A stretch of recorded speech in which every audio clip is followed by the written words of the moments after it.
Hey folks, Marcus here with NedWacky.com. Thank you for joining me. Hey, I have a new, I guess you call it a concept, an idea. I haven't tested it yet. I am going to test it soon. I just had hand surgery, so they cut through one of my tendons there to release my trigger finger. So it's going to be a few days at minimal before I can test it. But I'm real excited about this. I think it's going to work. I went fishing with a friend of mine out at Swepco Lake out in Gentry, Arkansas last week, and he did really well. He actually did better than I did, and he was Nico rigging a worm. It was super duper windy. I was throwing stuff on drop shot, and with a light drop shot weight, I couldn't get it to hold close to the bottom very well when I started retrieving. He was throwing on a Nico, and he was letting it hit the bottom and just kind of letting it hang out there and just kind of wiggling a little bit, and he actually caught more fish than I did. So it kind of gave me an idea. He was using a no weight. So what I did is I bought these little no weights. You can see right here.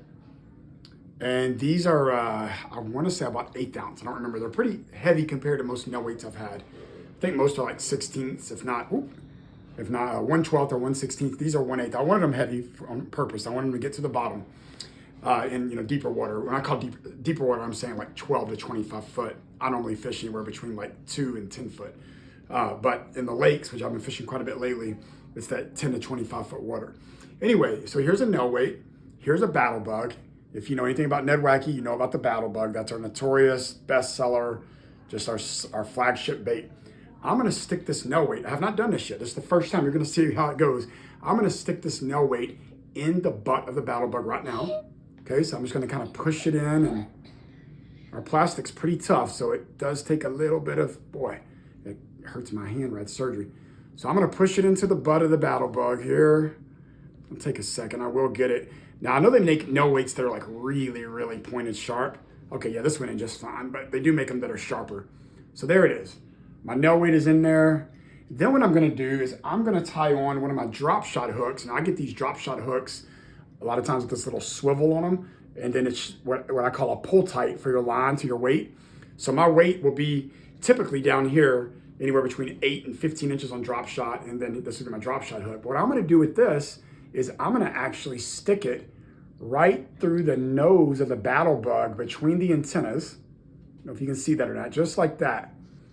And then I'm going to tie my line on right here, and that's gonna be my Nico rig. So when I throw it, it's gonna sink and land on the butt because the battle bug is floating. So it's gonna be like this on the bottom, wiggling and jiggling. I'm gonna lift it, let it drop, and my line and my hook is gonna be right here through the nose of it. And those floating claws and those antennas are kind of disguise my hook a little bit too. So we'll see how it works. I'm real excited about it. I think it's gonna work fantastic. This will probably end up being my new rigging method. It's gonna have, I think, very minimal hangups when it comes to getting the weight stuck in rocks because of this little bitty, pin at the end of my no weight. It's so small, it's gonna go right through all that. And like I said, the hook is kind of disguised. Shoot, if you do a regular drop shot hook without this, because you don't need this because you're not tying a weight onto it, it'll definitely be disguised. So that's actually what I'll probably do. I'll probably do a regular drop shot hook without the little swivel on it because I'm not running a weight off of it anyway. I'm just gonna go in through my eyelet of my hook with my line, and then that's my bait. Curious if anybody's ever done this, or maybe this rigging system exists. I've never seen it done. But anyway, what do you think? You think it's gonna work?